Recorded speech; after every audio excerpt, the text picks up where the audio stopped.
Thank you for joining us. This webinar is being recorded and will be available on the ACS YouTube channel.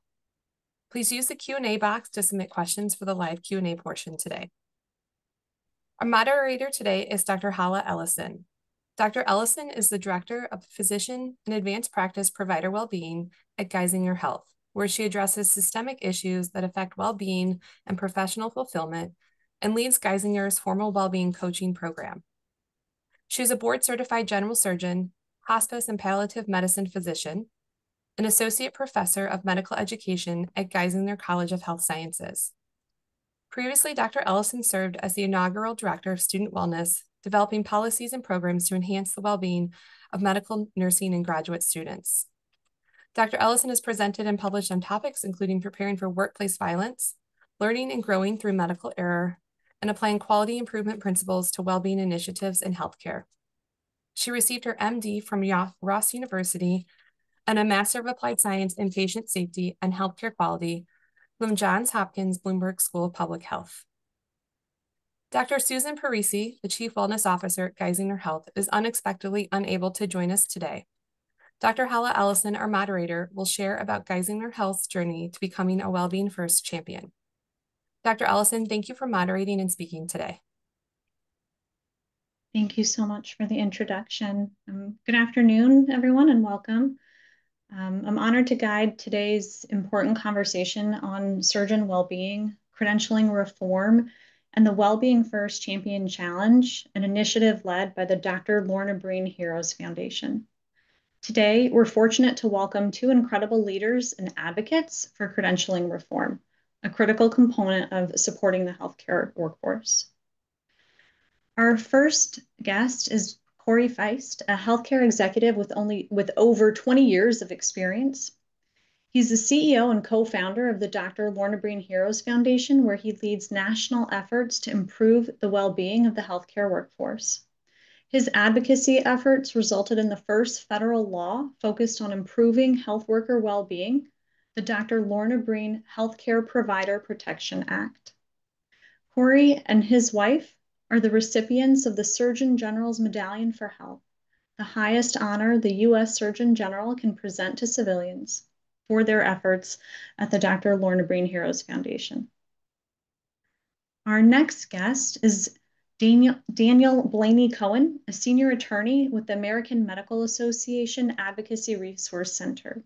He works directly with state and specialty medical societies, as well as national patient and physician advocacy organizations on state and national legislative, regulatory, and policy issues. He also leads the AMA's legislative and regulatory efforts on physician wellness.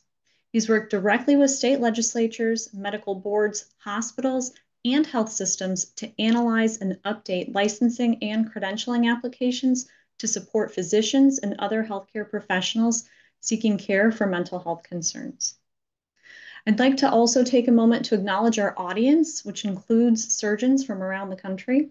Thank you for being here and for your commitment to advancing well-being in your institutions and beyond. So now that we've completed our introductions, we'll get started with our discussion. And I'd like to start by grounding our discussion in the why and invite Corey to share a little bit about, what inspired the Wellbeing First Champion Challenge and how does that work honor the legacy of Dr. Lorna Breen? Thank you so much, Dr. Ellison, and thanks to the ACS staff and the organization for supporting this work. And thanks to all of you for taking time out of your incredibly busy schedules to learn a little bit more about what I refer to as some common sense, practical ways that we can support the mental health and well-being of our workforce.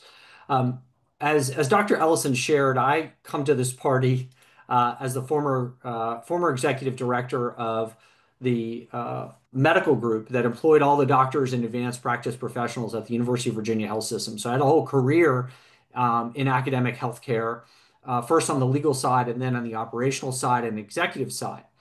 And during my tenure, I sat on credentials committees and learned about the challenges that the clinicians had. But there was an issue that was hidden in plain sight, even for me as a non-clinician. And that issue became front and center when our family experienced tragedy of the death of my sister-in-law, Dr. Lorna Breen, the medical director of the New York Presbyterian Allen Emergency Room and a faculty member at Columbia. Lorna shared with us after needing mental health treatment because she was overwhelmed and had contracted COVID and was overwhelmed with treating patients, that by getting mental health treatment, she was putting her credentials at New York Presbyterian and her license in New York State in jeopardy. And the career that she'd really pursued since middle school and her life's work would be in jeopardy.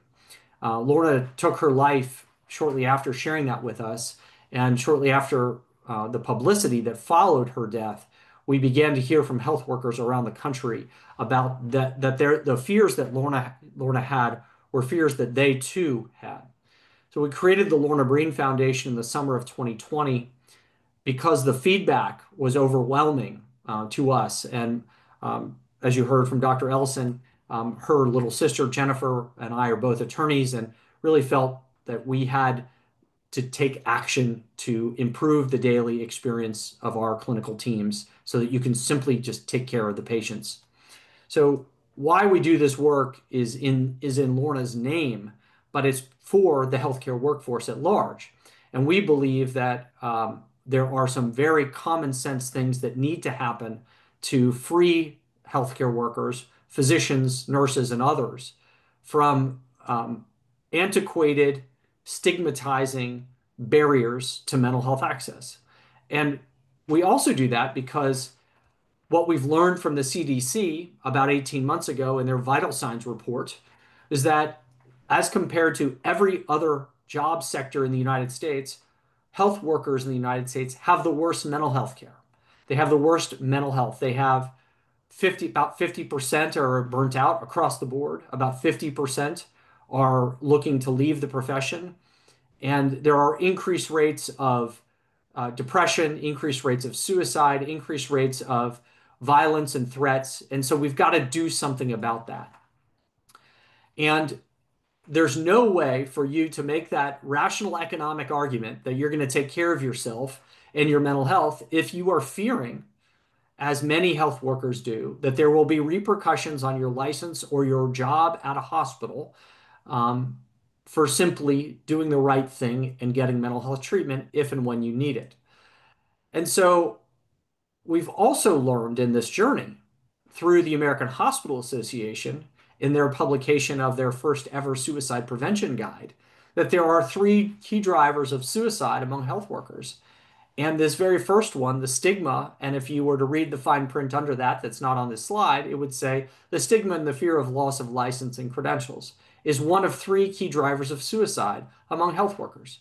Now, you'll also maybe have seen in recent news that suicide rates of physicians as well as nurses are multiples of that of the general population. And so these are some very concrete ways that we can free access or increase access to mental health care. Just the same mental health care that I can get as an attorney without fearing repercussions on my legal license or Daniel's legal license, as well as save some lives and prevent suicide at the same time. In this work, we've learned that there are at least 6 known barriers to mental health access for doctors, nurses, and other licensed health workers. It begins at the licensing, both at the state as well as the specialty board level, hospital credentialing, commercial insurance credentialing, malpractice insurance. It can often be the case in states that the legal discovery process can get access to peer support records, not necessarily formal mental health records, but peer support records. And then the way we design our health plans, which often, at a minimum, highly incent health workers to use their own health system or require them to use their own health system, that if we don't give options outside of your own native health system, it reinforces the stigma and prevents people from getting mental health treatment, or can end in catastrophically if you talk to the wife of Dr. Scott Jolly from Utah and found that Scott was only allowed to use his own mental health resources in his system and was so burdened by the stigma that he took his life. after some mental health treatment. Um, our national leaders are in agreement with what you're about to hear today. And that list continues to grow from these organizations that you will know. And I want to point to the Joint Commission because about a month after my sister-in-law passed, the Joint Commission issued a statement to all hospitals in the United States that I will paraphrase, said something like, don't ask questions on credentialing about prior mental health treatment and diagnosis because you think it's a requirement of the Joint Commission. It is not. You will see statements from each one of these organizations that are listed on this slide, which are similarly strong in nature to say, stop asking questions about prior mental health treatment and diagnosis. So what we've created at the Lorna Breen Foundation in heavy partnership with all of those organizations on this slide is, but particularly the American Medical Association, is what we call the Wellbeing First Champions Challenge. And it's quite simple in its application. What we are asking licensing boards and hospitals to do is to take 3 concrete steps to audit their questions that they're asking of their applicants, both on their initial renewal applications as well, and their peer reference forms if they have any, and look at their questions and make sure that they're not asking about prior mental health treatment and diagnosis, and instead asking about either current impairment if they feel like they need to ask questions, which aligns with the Americans with Disabilities Act, or doesn't ask any questions at all, or ask for an attestation that the worker is taking care of themselves.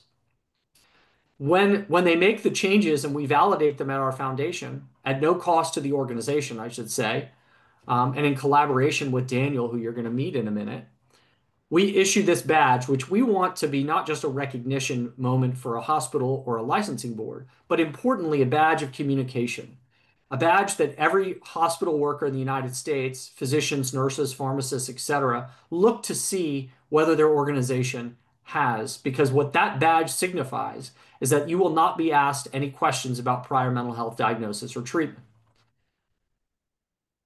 Lorna was concerned deeply that she would lose her license in New York and her hospital credentials at New York Presbyterian. But and at that time, as a family, we had no way to convince her otherwise.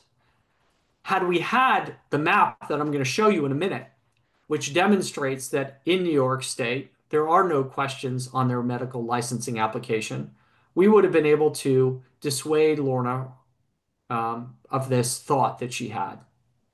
And so the communication effort that we need to take as a country to re-educate the workforce on what the new rule set is once we make these changes is a critical one to ensure your safety as a physician, as well as the safety of all of the clinicians, so that you can simply get the mental health treatment that you deserve when you need it.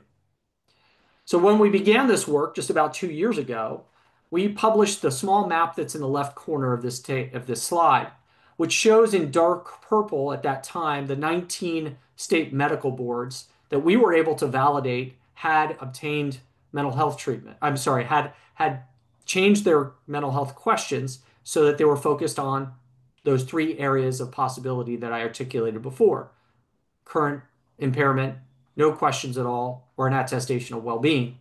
As I sit here today, and we just published this today, we have now over 1.4 million health workers in the United States, 274,000 credentialed workers, 37 medical boards, 1 dental board, 5 nursing boards, 7 state pharmacy boards, 635 hospitals, a locum tenens company called Jackson and Coker, Envision Healthcare, which is a multi-state interdisciplinary medical group, and several other organizations that, including insurance companies, that have done this work. And so the new map of the United States for medical licensing looks like this. You'll find this map, by the way, at our website, drlornabreen.org. We also have an interactive map for credentialing. And now, as of today, about 10% of the hospitals in the United States now hold our badge. When you go to this bright blue map on our website, you click on your state, you'll be able to see the entire list in your state of the hospitals and surgery centers and other organizations in your state that we've been able to do this work with in the last couple of years. So I hope this gives you a little optimism in this complicated world that we're living in, that change is not just possible, it is achievable, and we are making a huge, huge, huge dent in this as a country. And we are really hoping that you all will join our Champions Challenge by using this QR code here, which goes directly to the challenge so that you can take this information back to your organization. I'll just share with you briefly that every year we work with the National Association of Medical Staff Services and stand at their annual meeting, which is always in the fall or late fall, and hand out badges to organizations. And so we would encourage you to get your organization going so that we can hand out a badge to your organization at that National Association of Medical Staff Services meeting. So with that, I'll hand it over to my colleague Daniel. And Daniel, just let me know when you'd like me to advance the slide, and he can walk you through the legal components of this in more detail.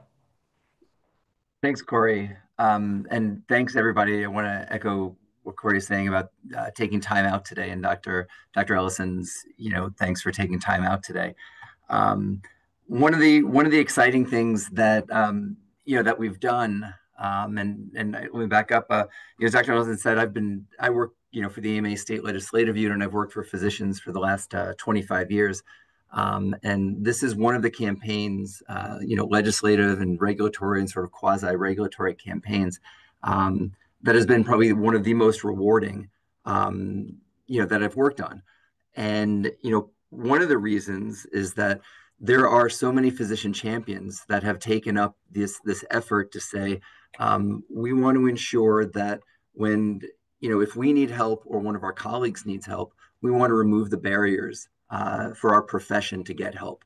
And the numbers that Corey pointed out are somewhat unprecedented in medical legislative advocacy to have this kind of success. And so keep that in mind, that for everybody on the call today, all the surgeons that are on the call today, you have the opportunity to make changes as a champion yourself at your institution, as well as in your state. And Corey and I are always available. And I mean this with all seriousness. People sometimes say this, but our contact information is freely available. We'll give it to you. We'll make sure that Jenny and Dr. Ellison have it. Just call us up. And we literally get so many people started that way. So that's one thing that we've learned, is that physician champions really are the key to this. Corey, next slide. The advocacy opportunities that that people have. We're not going to talk about all of these, but just to emphasize that the campaign that we've undertaken is extraordinarily broad, and it brings in all of these pieces. And one thing that Corey and I have learned over the years, and it's only been the last 3 to 4 years that we've been doing this, but one of the things that we've learned is that there's always another layer of the onion that we have to unpeel and then try to figure out how to deal with it. And we do deal with all of them. I'll point out, on the bottom there, medical school and residency and training programs. That's something that is desperately needed more emphasis on. So welcome your partnership there. And Dr. Ellison has already been helping us identify some new opportunities there. But there's a lot to do, and we're committed to doing it. Next slide, please. To go into the specific question, the language, Corey mentioned the language. This is AMA policy. And for those of you who are aware, AMA policy is set by the nation's medical societies, including the American College of Surgeons. This is the question on the bottom that we try to get into every credentialing and licensing application. This question, also comes directly from the Federation of State Medical Boards. The AMA used our great copy and paste skills to take great policy and make it our own policy. Why mess with a good thing? And so this is the specific language to focus on whether there is a current impairment, not a look back on whether anybody had passed a diagnosis of treatment of a mental illness or substance use disorder. That's the key language right there. But I also want to emphasize, you don't have to just use that language. As lawyers, we know that there are a lot of ways to say things. We're looking for an emphasis on whether there's a current impairment. And there are probably at least a dozen ways that this question has been amended. And we're okay with it as long as it's consistent. Next slide. So the auditing review, just to go into a little bit more, I mentioned about current impairment, not past treatment. The next time that you look for that you are getting recredentialed or renewing your license, take a look at what's already there. There's an unbelievable amount of so-called intrusive questions, but questions that are arguably part of the public record or part of an employment record. We're not concerned about those. The institution or the state, they have an obligation to balance patient safety and your past history, employment record, and whether there have been other complaints with your medical history. That's the balance. So asking about current impairment does not mean asking about current treatment. We have many discussions with institutions. Every institution we've ever talked to supports applicants seeking help, but they sometimes get stuck on they want to know information versus do they need to know information. The FSMB in 2018 and in other studies, it's generally shown that past diagnosis of a mental illness or substance use disorder is not a future indicator of fitness to practice medicine. Yes, somebody needs to be fit to practice medicine. That's why we support asking about current impairment. Next slide. The recommendations, many institutions, they're required to be accredited by NCQA and other accreditation organizations. So this was just one, this is a really nerdy, geeky point. But if you notice the top, NCQA has said that that's okay. NCQA has some concerns with the bottom, and there's a note about why. So this is the level of detail we get into. And believe it or not, this took us about a year to work with NCQA to have them to publicly say and publish they're okay with that top question. So if your credentialing verification office or other credentialing officers say that they're not sure if credentialers will accept this question, unless it's something really strange, they do accept it. So it's one of the myths that we had to bust, and it took a while, but we got it done. Next slide, please. Here's another one, and this comes up all the time. Corey and I kept on hearing in presentations that people said, well, we have to ask about whether somebody ever used drugs. Now take a step back, and I know that there's probably some AI recordings going on here, so I don't know how this will come off, but nobody is ever going to answer, yes, I used drugs in the past. That is the quintessential don't hire me question. And people would always say, but we're required to ask it. We talked to NCQA, we talked to CAQH, we talked to URAC, and they've all told us, no, we don't require asking about past drug use. We do require asking about whether you're currently using drugs. And this is just one of the ways that they're doing that. And if you get even deeper into here, we can certainly make the slides available. There's a link there. Losing my voice. But the definition of currently, you can see it's about like 7 or 8 lines there. So we're not talking about like whether you used drugs yesterday or the day before, but whether it is recent enough so that it reflects a current problem. And that's the key. And that's the level of detail we get into. And of those 600 boards, or sorry, of those 600 hospitals, and of those 50 boards, this question comes up probably more than any other question. And so we provide the information. And so I suspect if your institution hasn't engaged in the kind of analysis that we do and support that we provide, this is the kind of question that we'll get into with them. And of all of those, this has been satisfactory to everybody because everybody's growing increasingly on the same page. Next slide, please. Success stories. Next slide. Love to tell success stories.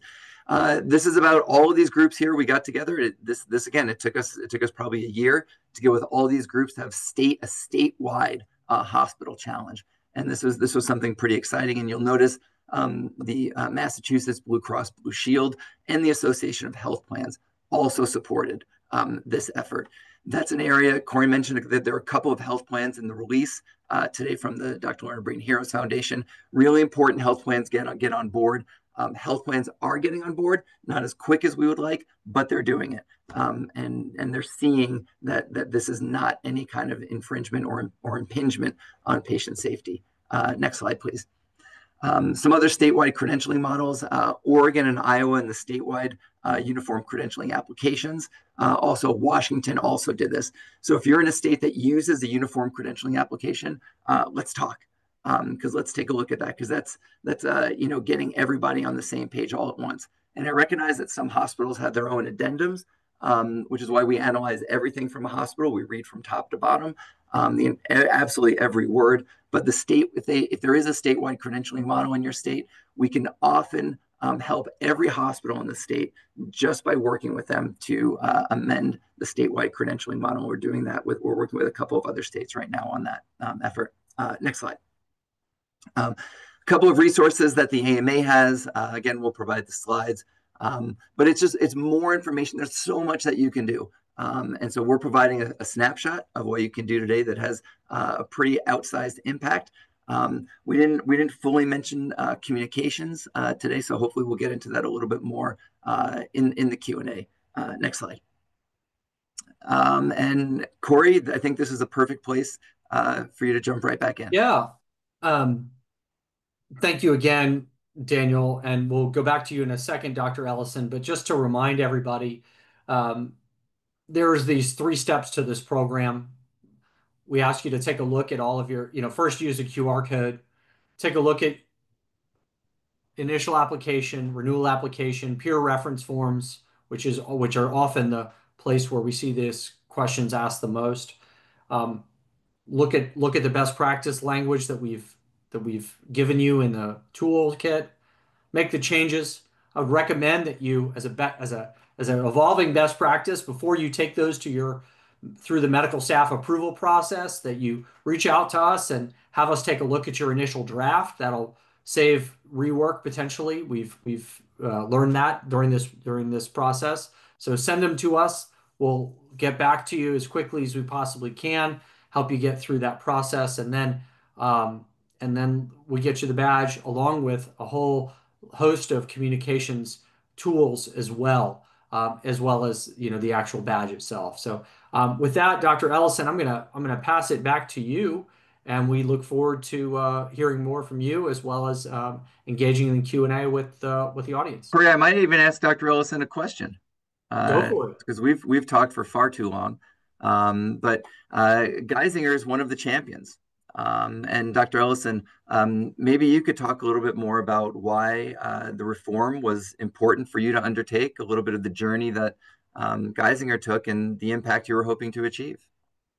Thank you. Well, first, thank you both for sharing and giving excellent information to the audience to understand both the critical importance of engaging in credentialing reform and also sharing the practical resources and tips that anyone can use to help create change at their own institution.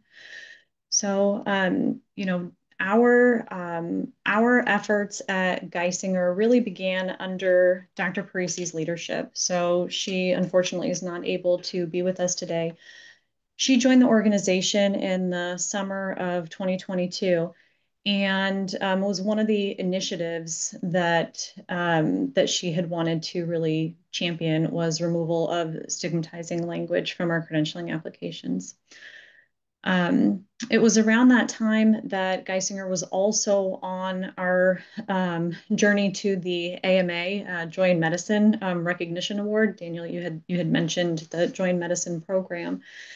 And the Joy in Medicine program had also added a requirement that credentialing review and updates would be included in the Joy in Medicine program recognition. So sort of both of those things happening at the same time was what sort of, started us on this journey.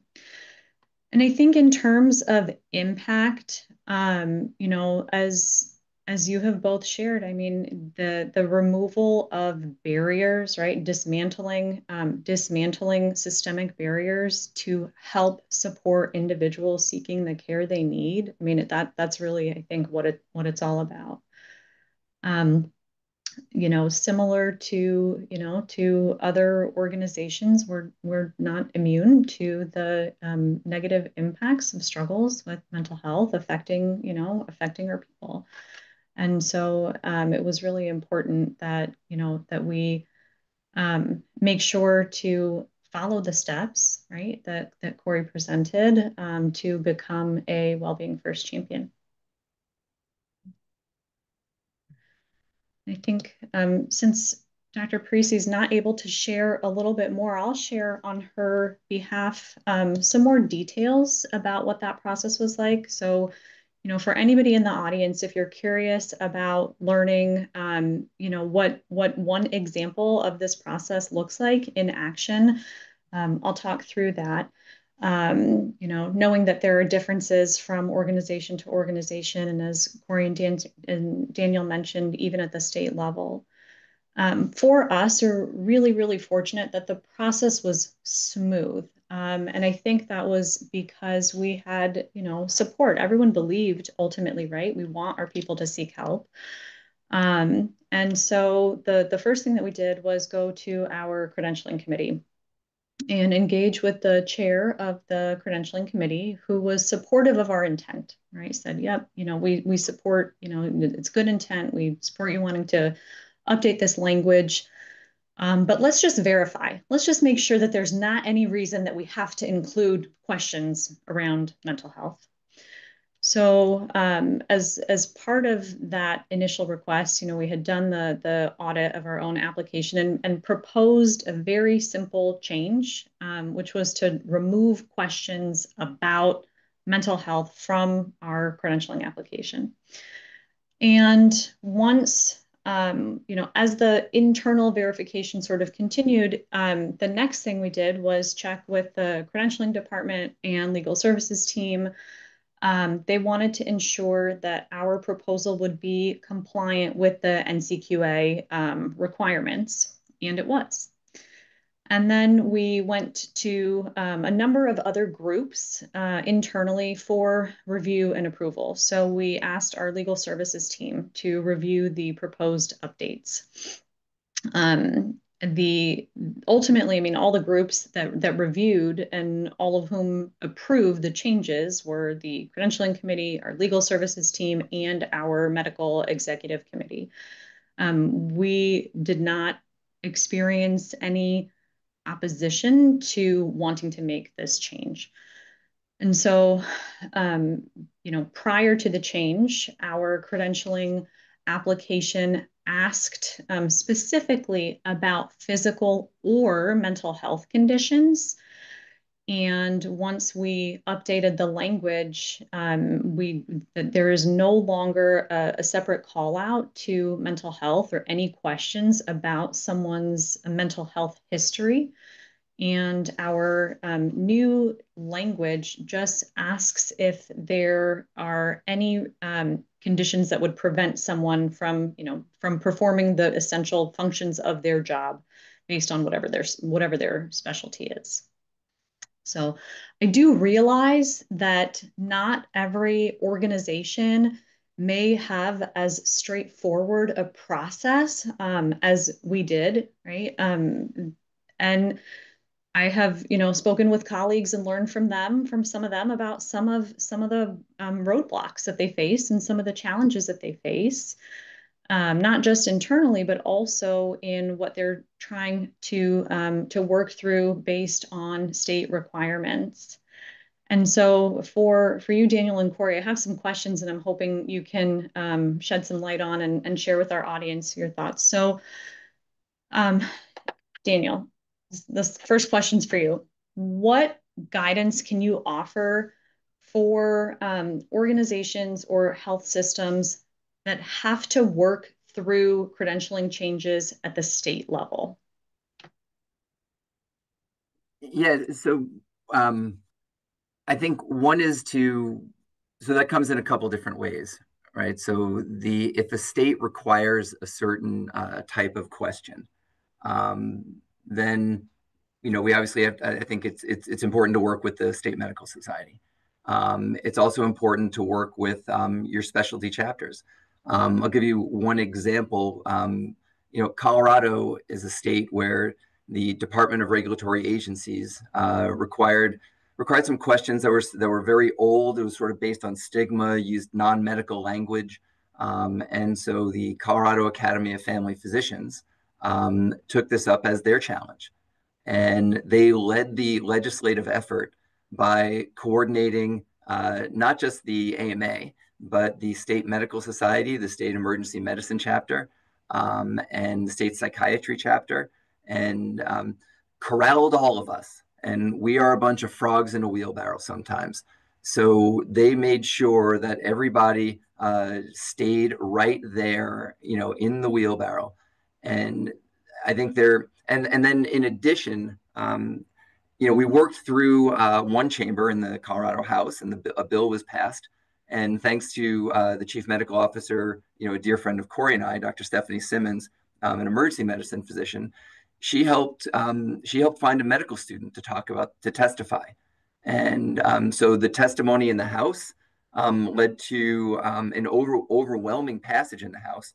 And at that point, the Department of Regulatory Agencies, they saw that we meant business, and that this was something that was coming down very seriously.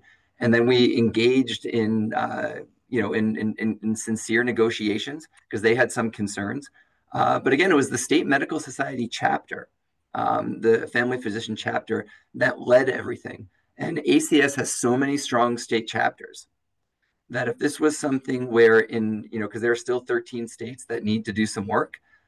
So if there is a state impediment, the state ACS chapter can take the lead in identifying what that impediment is. And the ACS chapter, they'll know the state players better than the AMA ever will. And so we will take our lead from you, provide any assistance that you can. And the same thing with Corey and his team. They took the lead from the state chapter, and we just jumped in where we could provide assistance. So if there's a state impediment, it's right pickings for a state ACS chapter to jump right in. Dr. Ellison, can I elaborate a little bit on something that Daniel said? Just 2 points I think to make. His Colorado example is a great one, because that seems to be more the rule than the exception, if you will, right now. When we find a state for credentialing or licensing, frankly, that needs to be addressed at a regulatory level, it's amazing how willing states are to do this work. I'll point to North Carolina for a second.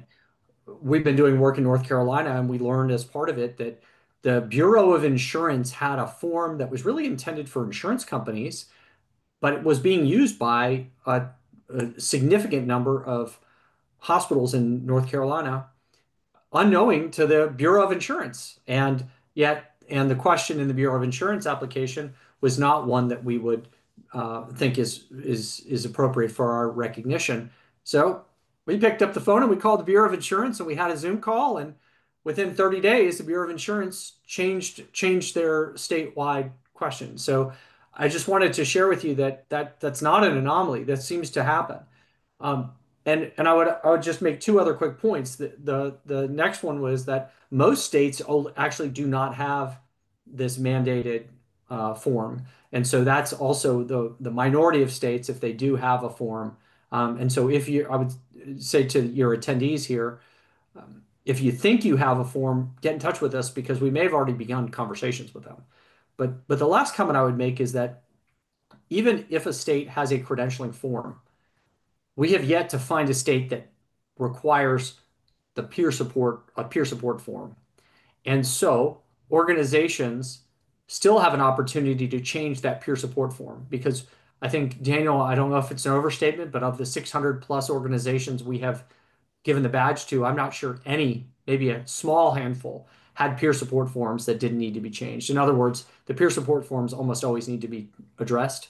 And so we can at least do that work with you as a starting point, and while we're working with the state in parallel. So just kind of rounding out Daniel's thoughts, but I do want to encourage the local ACS chapters as well as the national group to recognize that if you focus on this issue, it will be resolved, and in favor of the physicians. And I think that's really a great place to be right now in healthcare.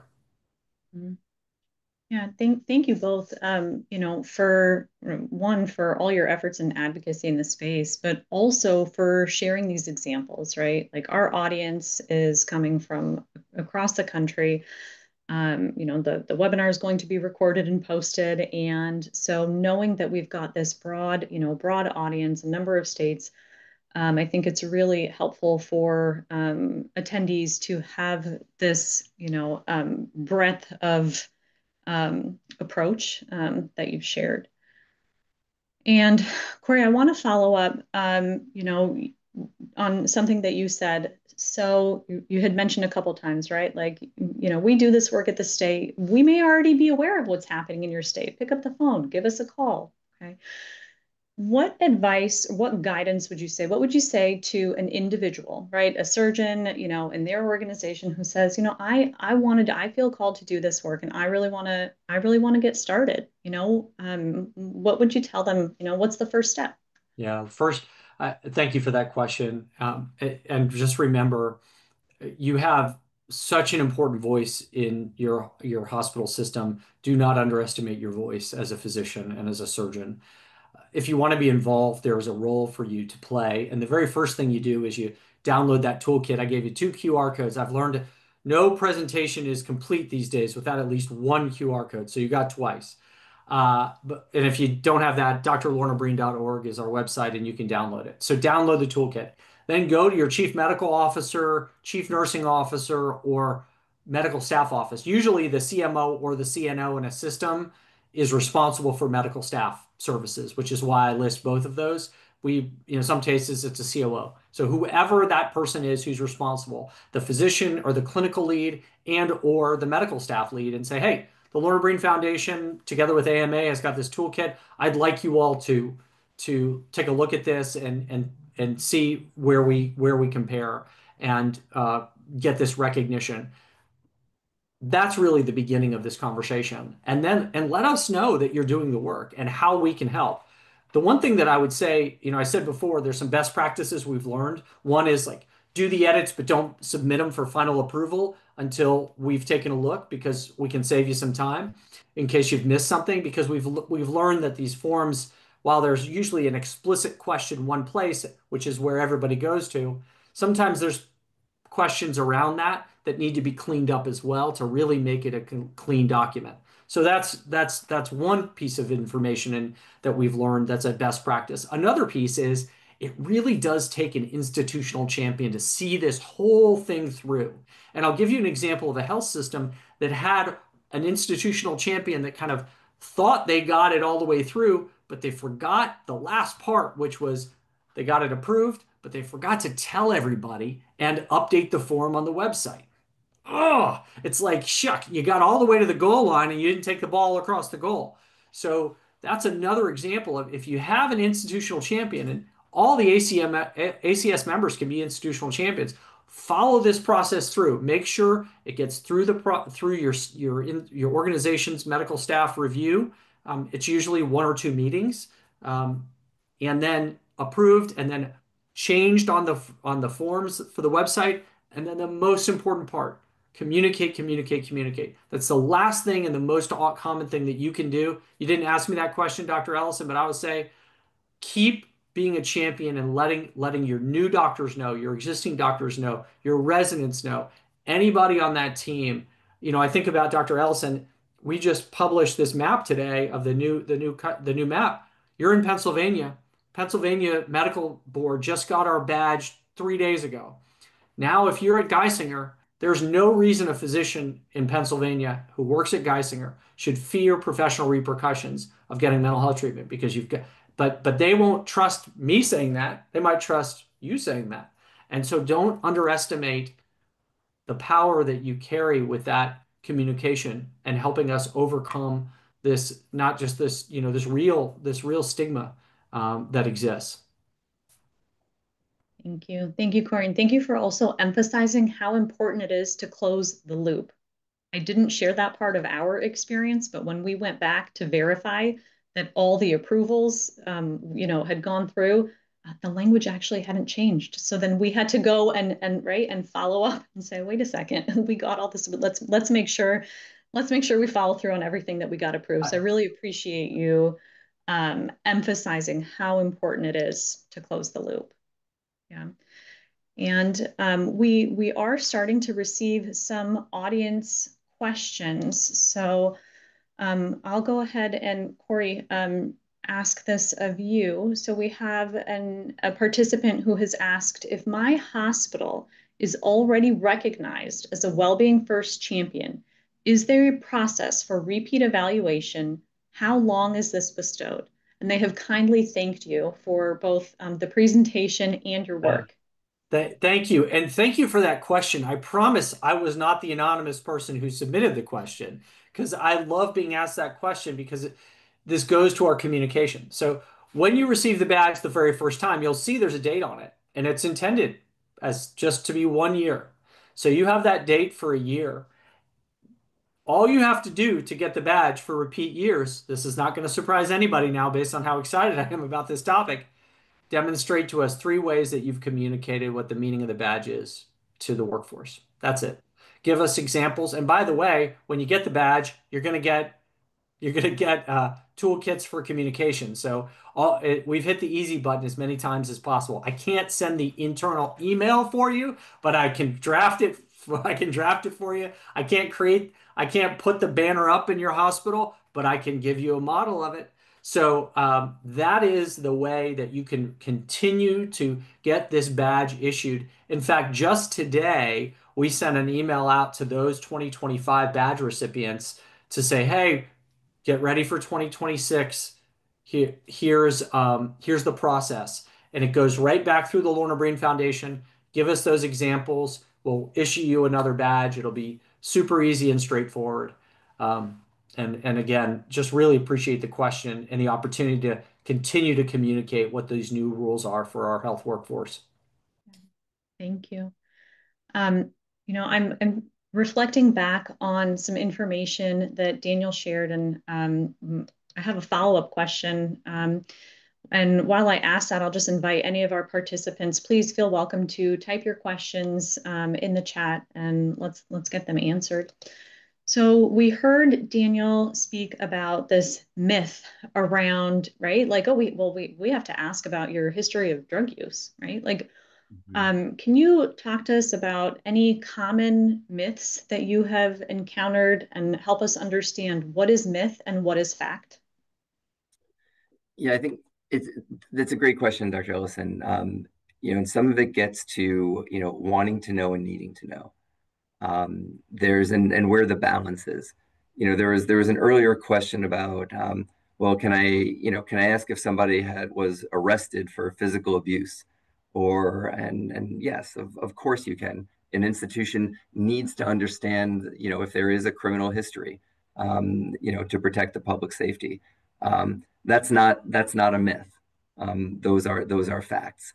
Some of the myth, it gets into more myth, and I apologize. Everybody on the call should know, Corey and I are lawyers. We're not clinicians.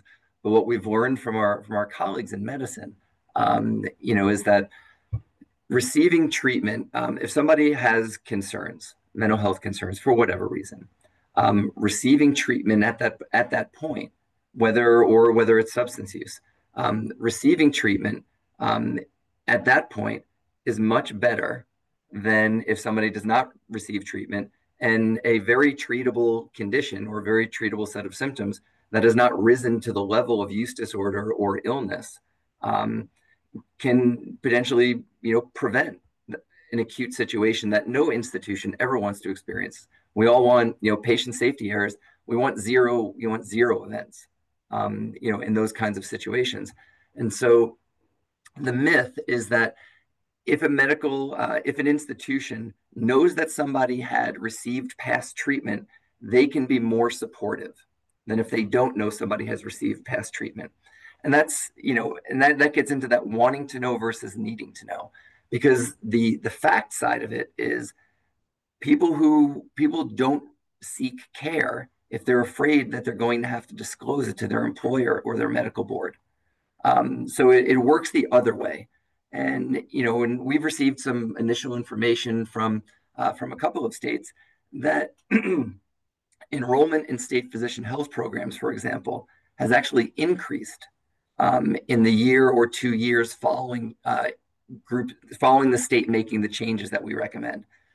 We can't say it's a direct causation, But we can say that the environment surrounding receiving care and the communication about the safety of receiving care, we believe helps create a culture of safety that people know, okay, I can receive care, and I'm also going to trust in the healthcare professionals who are every physician on this call. You have ethical obligations that if somebody is not fit to practice medicine or there would be a threat to patient safety, you have obligations, ethical and professional obligations to take certain steps. So the myth is that by asking, we're helping. The fact is, it's probably doing more harm than good. Thank you. Corey, are there other, myths that you've encountered? Oh, so many. I think actually not so many. I was too flip there. What I think has really been mind-boggling about this work is that most organizations haven't taken a look at these questions in a long time. Most organizations and credentialing committees, medical staff offices have had these questions in place. They haven't really thought about them. They gloss over them when they do a review. And I think when we have sat down with them to point out these questions, uh, we are thanked by the organizations. Kind of similar to the experience that you were sharing, Dr. Ellison, about Geisinger, is you were welcome with basically open arms. We agree with the intent of it. Let's make sure it's okay. Yeah, it's great. That is the majority of the conversations that Daniel and I have. And in fact, our biggest myth is, I guess maybe this is a myth. A myth is I can do the editing and don't need a lawyer to review it, right, Daniel? Because sometimes we get the junior lawyers, if you will, who try to take the model questions that we give and change them a bit. And sometimes what they do is they make their question worse unintentionally. And so I think the biggest myth is that if you do it and you modify the question, unless you use exactly the language that we're using and go through the process, that you're in the clear. And I would say that we've experienced time and time again that having us go through a validation process with you results in the best possible answers and then you're in the good. And the other thing I would just say about that is sometimes there's a myth that is, I think our questions are probably fine, so we don't have to go through this, just as a starting point. And I would tell you all, of the 640 or so that we've validated, we've had to give recommendations to the lion's share, the like 90% of them. So, and it's not just their credentialing form, it's that peer support form. So I think the myth or maybe it's an assumption that your questions are good or we looked at them, they need a second or third set of eyes on them. But it's not a big process that would take years and years and years. The fastest we've ever seen it done and this was by a multi-state hospital system that also had its own health plan, was 48 hours. Daniel gave them feedback on a Friday, and by Monday, it was changed across an entire multi-state hospital system and their insurance plan. So that maybe is a final myth, which is this is going to take too long. It's not worth it. It's not going to take too long, and it absolutely is worth it. Thank you. Thank you for clarifying and helping our audience understand, the reality behind the work. I mean, I'm sad to see that we're nearing the end of our time together. And Corey, I'd like to offer you a chance to share a little bit more about the work that the Dr. Lorna Breen Heroes Foundation is championing beyond credentialing reform. There's so much incredible work that you're doing. So please feel welcome to share with our group. Yeah, thank you so much. Our foundation was created in the summer of 2020, and we really focus on the mental health and well-being of all health workers in the United States. Our focus areas include advocacy. Most notably, we helped work with a bipartisan coalition, including the AMA and ACS, to have the Dr. Lorna Breen Healthcare Provider Protection Act passed by Congress and signed into law March 18th, 2022 by the president, We are working right now actually to have that bill extended and the programs underneath the Lorna Breen Act extended for another 5 years.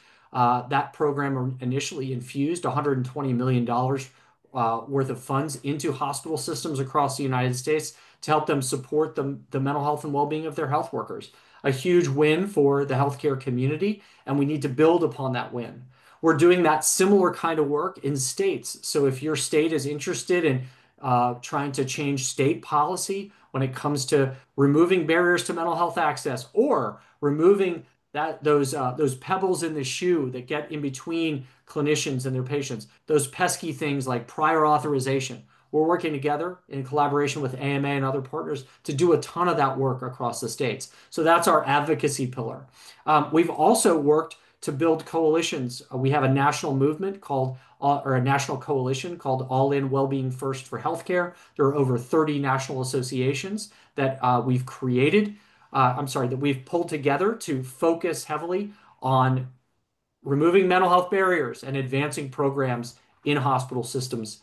I would share with you that as part of that work, we have created an ambassador program, which has over 300 volunteers who are supporting our work. We have about 100, almost 100 medical students that have created chapters in their own hospital system, in their own medical schools, that are, again, trying to just do this work at a grassroots level.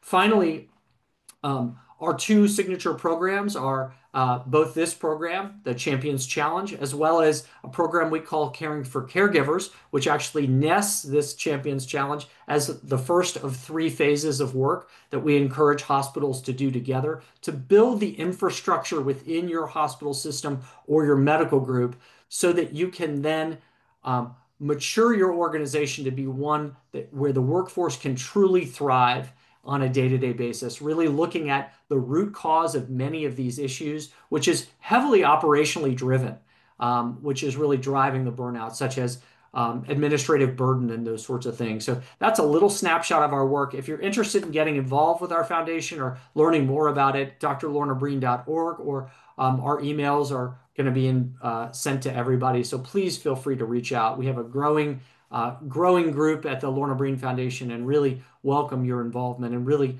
look forward to our partnership even deeper with ACS as well as the local chapters. All right, thank you. Thank you so much. And actually for both of you, Corey and Daniel, I mean, we are so grateful for your time, for your expertise, and I think most importantly, for your commitment to helping drive this change, for helping, change the culture of medicine to one where everyone understands and knows and feels safe in seeking care, and empowered to act to drive change to help their colleagues seek the care that they need. So, I just want to add for our audience that a recording of the session will be available soon on the ACS YouTube channel. Please, for all our attendees, please share it with your colleagues and leadership teams to help drive change at your own institutions. And links are available in the chat to all the organizations mentioned in our webinar today. So with that, we'll conclude. And thank you again, Corey and Daniel, for joining us today. Thank you so much for having us. We really appreciate it.